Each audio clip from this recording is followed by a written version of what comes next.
या पवनभूमीमध्ये आम्ही एका आत्मचिंतन बैठक ठेवली होती आणि त्यातून आता सरकारचं एकंदरीत जे काही बनवाबनवीचं उत्तर आहे ते फार निषेधार्थ आहे. मुख्यमंत्री असं म्हणत होते का दुष्काळ पडला तर मग आपण कर्जमाफीचा विचार करू, परंतु बोलताना निवडणुकीमध्ये ते असं कधीच बोलले नाही. कर्ज सातबारा कोरा कोरा म्हणणारे मुख्यमंत्री आज आम्हाला गणित सांगत आहे समजून. खरं तर दुष्काळापेक्षा जास्त झड कमी भावानं भेटते.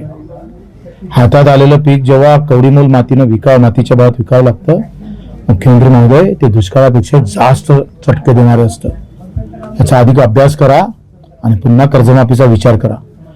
या चिंतन बैठकीत हे ठरलंय का निवड कर्जमाफीची नाहीच तर हमीभावाची आणि पेरणी ते कापणीपर्यंत सगळी कामं MRHS मध्ये दोन पैकी एक काही करा.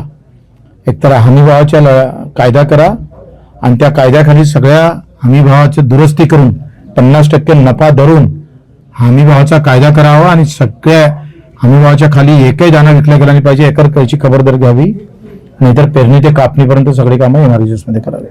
मेंढपाळ असेल, मच्छीमार असेल आणि दिव्यांगाचे काही प्रश्न असेल हे लगेच आम्ही त्यांना काही दिवस अजून देतो आहे.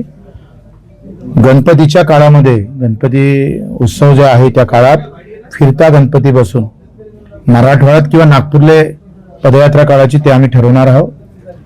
हा फिरता गणपती कुठे विसर्जन करायचं ते निश्चित नाही, परंतु फिरता गणपतीचं आम्ही पाहतोय तिथे आम्ही स्थापना करू आणि विसर्जन मात्र पदयात्रेनंतर ठरवू.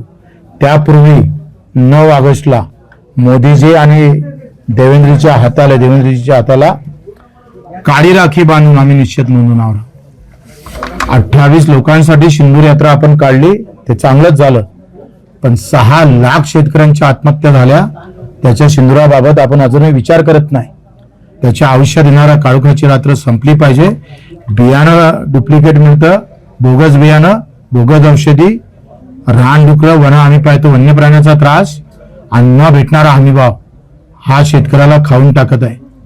रोज 10 ते 15 आत्महत्या होतोय, तरी तुमच्या संवेदना जागृत होत नाही, याचं दुःख वाटतं.